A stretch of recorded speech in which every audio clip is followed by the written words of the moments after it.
네, 안녕하십니까 여러분. 권순지님 함께하고 있습니다. 여러분 기억나시죠? YSY 교육 포럼에서 연사로 초대해서 강의를 들었던 바가 있습니다. 현재 대전 가원학교에서 행정실장으로 근무하고 계시고요. 전에는 충남대학교에서 근무하셨던 바가 있습니다. 네, 공무원이십니다. 교육공무원. 네, 현재 다사람이라는 단체에서 지도자로서 역할을 다하고 계신데 오늘 권순지님 모시고 좋은 말씀 나누도록 하겠습니다.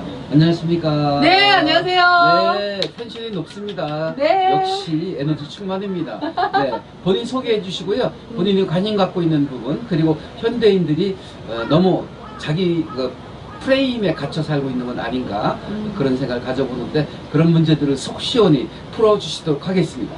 네. 네네네. 네. 반갑습니다. 저는 이름은 권순진.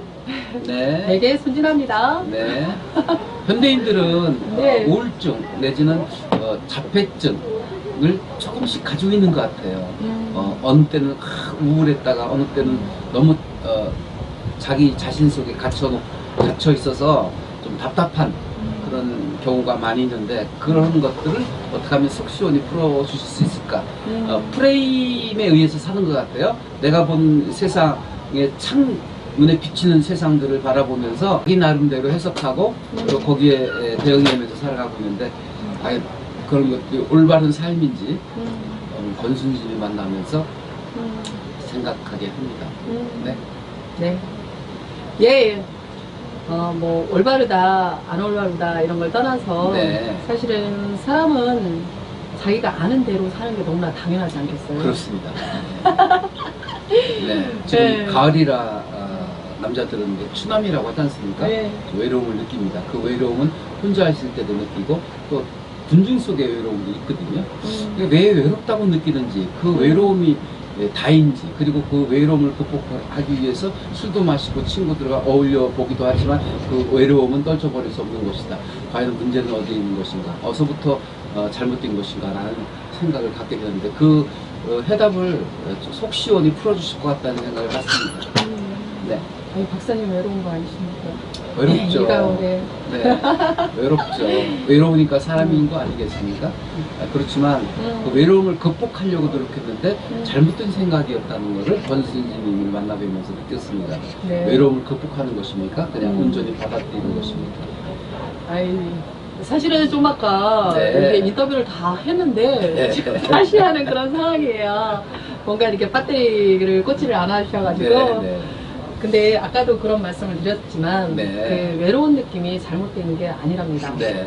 사실은 우리는 잘못됐다라는 전제를 놓고 사니까 그런 것들을 극복해야 된다고 애를 쓰는 그런 측면이 있어서 이걸 해결하려는 그런 느낌들이 있어요.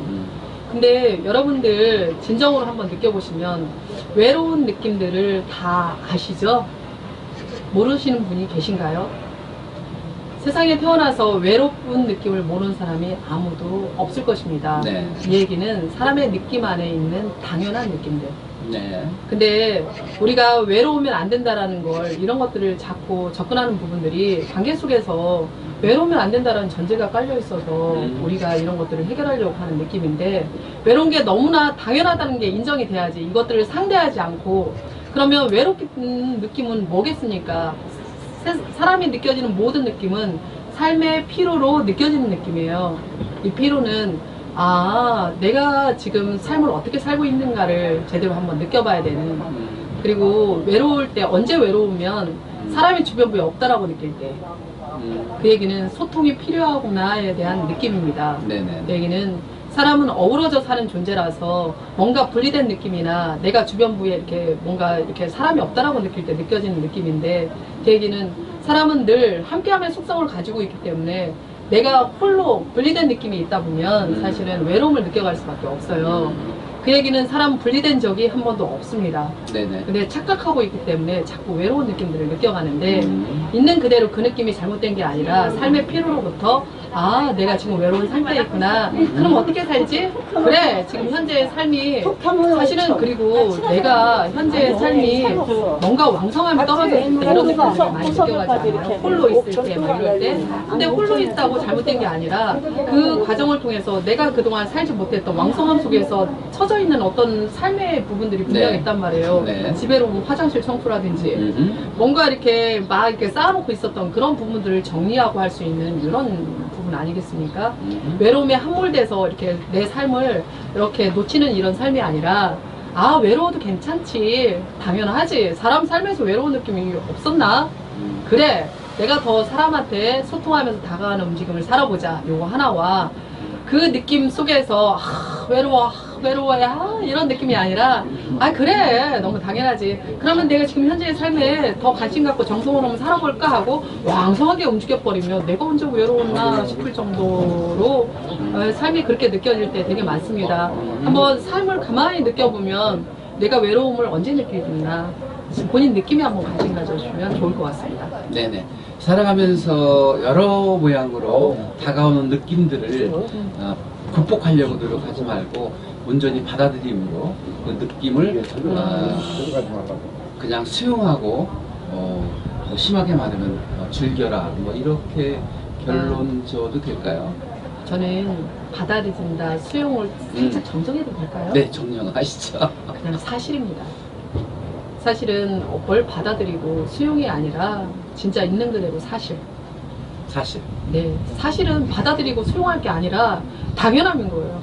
아, 받아들인 것도 아니다. 그냥 그래, 사실. 이거 당연하지요. 당연하지. 그냥 당연하게 느끼세요. 진짜 당연함이라서. 네네. 그다음 또 하나 여쭤보고 싶은 것은 사람은 누구나 다 미래에 대한 불확실성에 대한 불안감 내지는 공포까지 느끼고 있습니다. 네. 이걸 이루면 어쩌지? 뭐 이런 상실감에 대한 두려움도 있고요. 그 두려움, 미래에 대한 불확실성에 대한 두려움, 극복이라는 단어 쓰지 않을게요. 그냥 그것조차도 그냥 느껴라. 사실이니까 뭐 이렇게 되나요? 그럼 어떤 대안이 있지 않을까 그런 생각이 드는데요. 어떻습니까? 네, 그냥 미래에 대해서 다들 삶을 가만히 느낄 때 저희는 미래에다 놓고 많이 살아요. 그렇습니다. 예. 그래서 잘 살아야 된다는 어떤 전제 조건들이 굉장히 많죠. 아니, 사람은 끊임없이 잘 살고 싶어 해요. 근데 잘 사는 기준이나 가치관이 관계 속에서 어떤 느낌들이 있죠. 뭔가 돈이 많아야 되고, 뭔가 어느 정도의 뭐 이런 재력이나 이런 걸 있어야 되고, 내가 명예는 어떤 정도는 돼야 되고, 어떤 설정이나 기준들이 있어요. 근데 내 형편이나 상황이나 처지는 그게 아닌 거예요. 그거를 목표를 이렇게 두고 가치 기준을 두고 내 지금 현재 상황을 느끼면 불안하죠. 그렇죠. 네. 근데 지금 현재 저는요 이런 느낌들을 말씀을 드리고 싶어요. 사람으로 충분하다. 사실은 내가 돈이 많아야지만 행복한 존재가 아니라 사람은 삶을 제대로 살고 싶고 그 행복한 느낌, 따뜻한 느낌, 함께하는 느낌을 그냥 있는 그대로 살고 싶은데 그런 어떤 여타의 의미들이 갖다 붙으니까 자꾸 미래를 갖다 놓고 자꾸 움직여가는 느낌들이 있어요. 근데 사람은 삶은 현재 이 순간뿐이 없어요. 지금 이 시간, 이 순간뿐이 없어요. 미래도 지금 이 과정을 통해서 미래가 되는 건데 미래에 갖다 쓰는 생각도 미래는 어떻고 과거는 어떻고 하는 것도 지금 이 순간에 느껴지는 느낌이에요. 내가 지금 현재가 미진하기 때문에 자꾸 미래를 갖다 붙이고 현재를 갖다 붙이는 거거든요. 그래서 이제 내가- 중간에 말씀을 좀 이렇게 죄송합니다. 네? 끼어들고 싶어서요. 예. 왜냐하면 인간하고 동물하고 차이점이 있다면 동물은 저축을 하지 않습니다. 미래에 대한 염려를 하지 않습니다. 미래를 준비하지 않습니다. 그냥 먹이 있어 먹고 남으면 그대로 놓고 간다고 하지 않습니까? 근데 사람은요 먹다가 남으면 음식을 포장했지 않습니까? 포장해서 가져갑니다. 왜요? 내일도 있고 모레도 있고 또 자자손손 먹고 살아야 되니까 미래에 대한 저축을 하고 대비를 하다 보니까 미래에 대한 불안감, 공포증이 있는 거 아닌가 생각이 듭니다.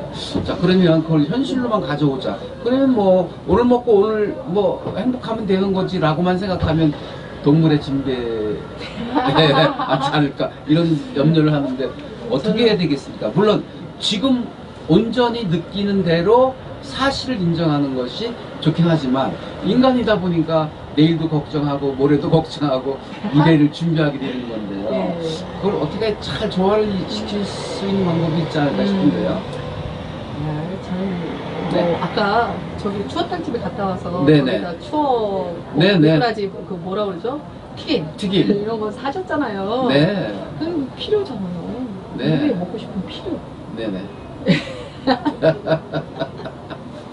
자, 우리 이게 권수민님 예. 말을 듣다 보면 느낌이라는 말을 많이 쓰시고, 그리고 이거 마무리가 좀 안 된 것 온전함, 같은데. 뭐 인정, 그다음에 이제 뭘 정리해 주시고요. 네, 마지막으로 꼬리뼈 한 뼘 세우는 거, 요까지 정리를 쭉 한번 해주실까요? 저는 아까 불확실성 이런 부분들을 말씀을 드리고 싶어요. 지금 아. 현재만 제대로 살면 된다라는. 아, 그렇군요. 네. 예, 살면 되는데 현재 사는 느낌 안에 미래에 대한 피로는 다 가지고 있습니다. 사람 느낌 안에 이미 형성된 부분들이 있어요. 사실은 피로인데 우리는 절대 피로는 다 충족하고 살고 있거든요. 먹고 자고 싸고 뭐 이런 모든 이런 느낌들은. 근데 우리는 관계 속에 형성된 어떤 가치 기준에 부합하는 그것들을 더 추구하는 느낌들이 더 많은 거예요. 네. 그러다 보니 그런 것들을 자꾸 해결하는 그런 느낌, 추구하는 삶 속에서 지금 현재를 잃어버려서 우리가 더 미래를 불확실성이나 이런 느낌들이 더 많아진, 불안해하는 이런 느낌들이 커지는 그런 부분들이 있거든요. 사실은 필요를 사는 움직임은 사람 필요를 느끼면 움직이게 되어 있습니다. 그래서 그 움직임을 왕성하게 하다 보면 부산물로 미래의 삶은 이어지는 거지. 지금 현재를 제대로 살아야지 미래가 되는 거지. 그 미래가 지금 현재의 삶으로부터 형성이 되는 거지. 현재는 없이 미래를 추구하는 삶은 계속 생각 속에서 막 염려하고 불안해하고 이런 삶 속에서 자꾸 그 삶을 증폭시킬 수밖에 없어요. 그런데 그런 불안한 느낌들은 불안한 삶의 모습들을 계속 만들어내요. 사람이 힘 있는 존재라서 어떤 부분에 관심 갖고 사느냐에 따라서 달라지는 삶이거든요. 현재 진짜 있는 그대로 온전함, 있는 그대로 충만함, 그리고 내가 느껴지는 느낌을 사는 게 삶이니 그 느낌을 왕성하게 사는 삶 속에서 부산물은 저절로. 우리 여기 박사님께서 여기를 온 게 저희의 느낌이 드러난, 박사님 갈까요? 오케이, 좋아요. 저는 저의 느낌을 산 거고 박사님 느낌을 산 거고. 네. 그래서 맛있는 음식도 먹고 여기에서 저도 모르게 이렇게 인터뷰도 하고 이게 삶이란 말이에요. 이렇게 네. 왕성하게 즐겁게 사는 삶 속에서. 네. 그리고 저는요 이후에 텔레비 나오고 싶다라는 느낌의 필요가 있거든요. 이런 걸 통해서 되어질 수도 있지 않겠어요? 네네. 이렇게 지금 재밌게 살면 된다라는 느낌을 말씀을 드리고 싶어요. 권순진님의 말씀은 곧 현실에 초점을 맞춰라. 네. 네. 현실에 모든 것이 미래까지 들어가 있다. 미리 현실에 충실하지도 못하면서 미래를 염려하지 말아라는 말씀으로 정리가 되겠고요. 네. 한 가지 더 좀 추가적으로 좀 해주실 말씀은 꼬리뼈 한 뼘, 꼬리뼈 한 뼘이 중요한 것 같아요. 네. 예. 꼬리뼈 한 뼘 세우는 거는 아마 처음 들어봤을 거예요, 여러분들이. 진짜 못 들어본 이야기거든요. 그만큼 관계 속에서 꼬리뼈 한 뼘을 세우는 거에 대한 가치를 몰랐고 이제 다사람을 통해서 처음 시작이 된 거거든요. 네. 근데 다사람에서 와서 꼬리뼈 한 뼘을 세우는 가치가 얼마나 대단한 건지 이미 확인돼서 사는 사람들이 굉장히 많고 이걸 통해서 본인 스스로 회복시킨 이런 사람들이 이미 형성이 되어 있습니다. 다른 게 아니라 정말 특별함이 아니라 본래 사람의 모습의 형태가 꼬리뼈 위에 한 뼘을 세우는 거예요. 그냥 처음에 사람은 태어났을 때 꼬리뼈 위에 한 뼘이 세워져 있는 상태예요. 그러다가 일상에 살면서 누가 이런 가치를 누가 얘기해 준 사람이 없으니 네네. 그냥 다 이렇게 구겨진 삶을 살았어요. 그러면 이런 구겨진 삶 속에서 꼬리뼈 한 뼘을 딱 이렇게 세워버리면 사실은 척추나 이런 모든 부분들이 중심이 딱 잡히기 시작하거든요. 그 척추를 통해서 옆에 딱 장기나 이런 것들이 다 배열돼 있잖아요. 네네. 그런데 이런 삶 속에서 어떻겠습니까? 순환이나 제대로 했겠어요? 그런데 지금 꼬리뼈 한 뼘을 세우려고 하니까요. 몸이 힘이 많이 들어가는데. 여기만 세워놓으면 다른 데는 다 이완입니다. 이런 부분들을 이후에 어떤 장면에서 진정으로 자세라든지 이런 것들을 분명하게 말씀을 드리고 싶은 느낌 하나와 이미 우리 다사람 유튜브에서 꼬리뼈 위에 한 뼘 세우는 앉기에 대한 부분들이 굉장히 많이 있어요. 그런 것들을 확인하시면 좋을 것 같고 이런 것들을 본인 삶으로 가져가면 이게 어마어마한 거라는 것들을 삶에서 진정으로 확인할 수 있습니다. 우리가 이야기하는 방식대로 꼬리뼈 한 뼘을 세우고 앉아서 이렇게 눈을 감고 있는 것 자체가 다른 게 아니라 쉼입니다. 사람이 진정으로 왕성하게 본인 삶을 살고 싶은데 지치는 포인트 때문에 지칠 때 어떤 느낌이 드세요? 짜증나고 화가 나고 하기 싫다라는 느낌이 되게 많잖아요. 네. 사실은 사람은 왕성하게 살 때 스스로 좋거든요. 그럴 때는 진정으로 쉬어주면 힘이 복원되기 시작해요. 힘이 딸릴 때 사실은 그런 느낌이 느껴가는 거예요. 네. 내가 즐겁게 살 때 좋잖아요. 그러려면 힘을 복원시켜야 되는데 꼬리뼈 한 뼘을 세우고 눈 감고 쉬어주면 그냥 본래 느낌, 본래 힘이 확 복원이 됩니다. 그럼 그 시각으로부터 일상을 삶을 살게 되면 진정으로 편안하고 즐겁고 정말 당당하고 강렬하고 이렇게 텐션 높게 살 수가 있거든요. 그래서 이거는 사람이라면 누구나 지금까지는 대상 탓을 하면서 내 아픈 것도 대상폭 해결해달라고 막 이렇게 사는 사람 되게 많잖아요. 막 많죠. 아내한테 짜증 부리고 막 남편한테 짜증 부리고 막 이러고 살았잖아요. 근데 누가 그 삶을 살아주냐고요. 본인 삶은 본인 스스로만 해결할 수 있지 아무도 해결해 줄 수 못합니다. 진정으로. 왜 사람은 스스로를 사는 존재라서 스스로만이 가능하고 스스로만이 회복시킬 수 있어요. 병원 가서 해결한다라고 다들 착각을 하는데 병원 가면 빨리 낫게 하는 환경을 조성을 할 뿐이지 진정으로 그것들을 마무리하고 회복하는 주체는 스스로입니다. 네. 예, 스스로를 회복시키는 진짜 절대적인 이런 모습의 형태가 앉아서 쉬는 거거든요. 네. 그래서 이걸 디테일하게 이후의 장면을 접근했으면 좋겠다는 느낌이 진짜 한번 들고요. 네. 이런 것들을 일상에 살면서 저 사람 그게 좋대 하고 우리는 많은 삶, 네. 알무로 끝나는 삶이 우리 삶에서 비일비재해요. 아, 진짜 알미라는 거는 내가 사는 가치예요. 우리는 암과 삶이 분리된 삶 속에서 정말 저 사람은 잘 사는 거, 저 사람을 두고 저 사람은 특별함을 찾고 가는 그 사람은 살았던 삶이에요. 내가 그것들을 움직여서 계속 살았기 때문에 그 사람은 그 삶을 사는 거거든요. 우리는 부러워하는 삶이 아니라 진정으로 누가 어떤 느낌들을 얘기하고 할수록 내 삶으로 확인하는 거예요. 내 삶이 돼버렸을 때 아, 진짜 삶에서 이게 진짜 그렇구나 확인하는 가치 아니겠습니까? 그래서 아무리 주변부에서 얘기를 해도 소용없어요. 내가 동의해서 내가 살아야지만 가능합니다. 내가 먹어야지 이것도 내가 이 맛을 알지요. 네. 네. 그래서 저는 네. 항상 얘기하는 게 누가 얘기를 하고 하면서 동의해서 내 걸 가져오는 가치 네. 그러면 내가 사는 거, 살아보는 거, 내가 맛을 보는 거 이게 가장 네. 중요하다고 느껴집니다. 네, 지금까지 권순지님을 모시고 인터뷰를 했습니다. 내용을 요약하자면 이러합니다. 세상을 살아가는 과정에 있어서 수많은 느낌들이 있는데 그 느낌을 거부하거나 극복하려고 하지 말고 그 느낌이 그 자체가 팩트, 사실이니까 그걸 그냥 온전히 수용하라, 인정하라 이렇게 생각이 들고요. 그리고 쉬면서 에너지가 고갈됐을 때는 꼬리뼈 한 뼘 위를 딱 세워서 눈을 감고 에너지를 충전하라는 말씀을 해주셨는데